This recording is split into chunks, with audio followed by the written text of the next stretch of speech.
कौन बनेगा नेता। नगर निगम के चुनाव पास आने वाले थे।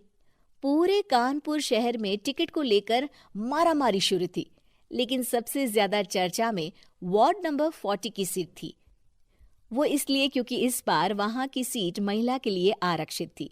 अब सवाल ये था कि चुनाव लड़ेगा कौन। इससे पहले ठाकुर साहब वहां से पार्षद थे और इस बार उन्होंने अपनी पत्नी सीमा ठाकुर को टिकट दिलवाई और ठाकुर साहब की शान के कारण सीमा जी ने 20,000 वोटों से चुनाव जीत लिया।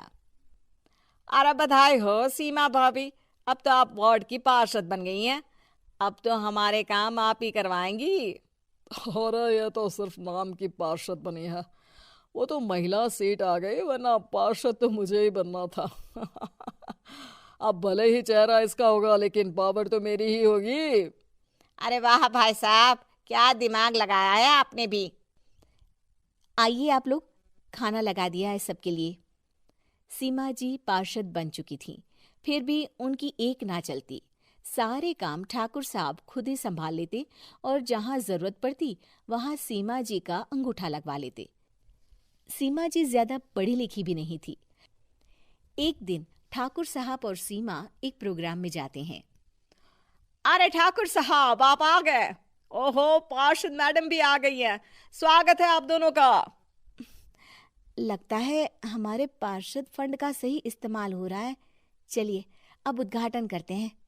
ये लीजिए ठाकुर साहब कैची, आप ही सबसे पहले प्रवेश कीजिए। सब लोग आगे निकल जाते हैं और सीमा जी पार्षद होने के बावजूद भी पीछे खड़ी रह जाती हैं। वो देखती हैं कि वेलकम बोर्ड पर उनका नाम है, लेकिन महिला होने के कारण कोई उनका सम्मान नहीं कर रहा। अगले दिन एक आदमी उनके घर आता है। अरे ठाकुर साहब नमस्कार। कल ना हम नोटिस किए कि हमारा घर तो अवैध है और नगर निगम वाले उसे तोड़ने आ रहे हैं। अरे कुछ कीजिए ना ठाकुर साहब। देखो भाई, मैं तो ज्यादा कुछ कर नहीं सकता, पर अगर तुम सबकी जेब गर्म कर दो तो कुछ हो सकता है। कुल मिलाकर 4 लाख लगेंगे। अरे 4 लाख ठाकुर साहब? अरे भाई, मैं अपने लिए नहीं मांग रहा हूँ।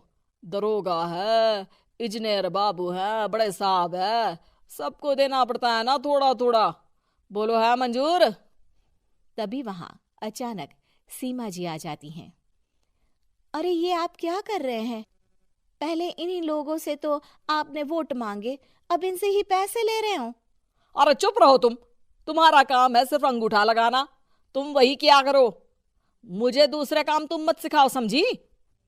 और तुम ना जाओ, अब पैसे लेकर आओ, वरना जेसीबी किसी भी वक्त आती होगी। सब कुछ ऐसे ही चलते रहता है। एक दिन सीमा जी और ठाकुर साहब को एक लोकल मीटिंग में बुलाया जाता है।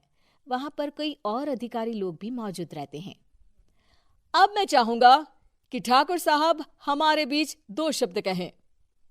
मेरे प्यारे भाइयों और बहनों, आज मेरा सौभाग्य है कि मैं आप सबकी सेवा दिन रात कर पा रहा हूँ। आपने मेरी पत्नी को भारी मतों से जिताया है, इसलिए मैं आप सभी का शुक्रगुजार हूँ। मैं आप सबसे वादा करता हूँ कि हमेशा की तरह हमारे वार्ड में किसी को कोई तकलीफ नहीं आने दूंगा। सभी लोग तालियां बजाने लगते हैं।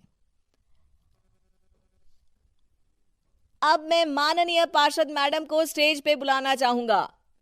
अपने नाम को बुलाया सुनकर सीमा जी एकदम चौंक जाती है। उन्हें बिल्कुल उम्मीद नहीं थी कि इतनी बड़ी जगह उन्हें मंच पर बुलाया जाएगा। जैसे तैसे वो मंच पर चढ़ती हैं। ऊपर जाते ही सीमा जी को सारी पुरानी बातें याद आ जाती हैं कि किस तरह उनके पति उन्हें कभी भी आगे बढ़ने नहीं देते और उनके नाम से गलत काम करते हैं। वो बोलने लगती हैं। मैं आपके वार्ड की पार्षद सीमा हूं। आप में से बहुत कम लोग ही मुझे जानते होंगे, क्योंकि इससे पहले मुझे कभी ऐसा मौका ही नहीं मिला। सारे मौके मेरे पार्षद पति यानी आपके ठाकुर साहब ही लेते रहे, लेकिन आज ये मौका मुझे मिला है तो मैं इसे ऐसे ही नहीं जाने दूंगी। मैं आपको ये बताना चाहती हूँ कि आपके ठाकुर साहब मेरे नाम की आड़ में गैर कानूनी काम करते हैं, जिस पर अंगूठों के निशान मेरे होते थे। इसीलिए मैं अपनी गलती मानती हूँ और आज अपने पद से इस्तीफा देती हूँ, ताकि आगे से कोई गलत काम ना हो पाए।